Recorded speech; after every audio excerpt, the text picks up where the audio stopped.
Taste the Daily.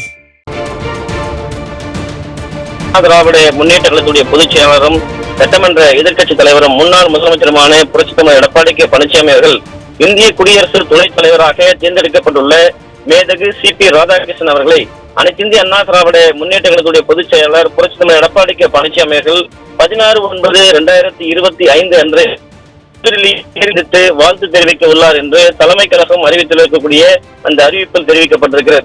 தலைமை கழகம் வெளியிடக்கூடிய அறிவிப்பில் அனைத்து இந்திய அண்ணா திராவிட முன்னேற்ற கழகத்துடைய பொதுச் செயலாளர் புரட்சித் எடப்பாடி கே பழனிசாமி அவர்கள் இந்திய குடியரசுத் தலைவராக தேர்ந்தெடுக்கப்பட்டுள்ள மேதகு சி.பி. ராதாகிருஷ்ணன் அவர்களை அனைத்து இந்திய அண்ணா திராவிட முன்னேற்ற கழகத்துடைய பொதுச் செயலாளரும் மாண்புமிகு சட்டமன்ற எதிர்க்கட்சி தலைவரும் தமிழ்நாடு முன்னாள் முதலமைச்சருமான புரட்சித் தலைவர் எடப்பாடி கே பழனிசாமி அவர்கள் 16/9/2025 அன்று புதுடில்லியில் நேரில் சந்தித்து வாழ்த்து தெரிவிக்க உள்ளார் என்று தெரிவிக்கப்பட்டிருக்கிறது.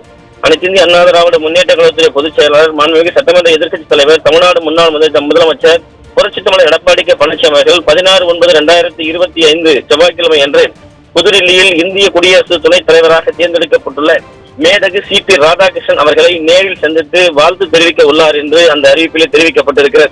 புரட்சி தமிழர் திரு எடப்பாடி கே பழனிசாமி அவருடன் கழகத்துடைய மூத்த நிர்வாகிகளும் கழக நாடாளுமன்ற மாநிலங்களவை உறுப்பினர்களும் இந்திய குடியரசு துணைத் தலைவருக்கு வாழ்த்து தெரிவிக்க உள்ளார்கள் என்று தெரிவிக்கப்பட்டிருக்கிறது.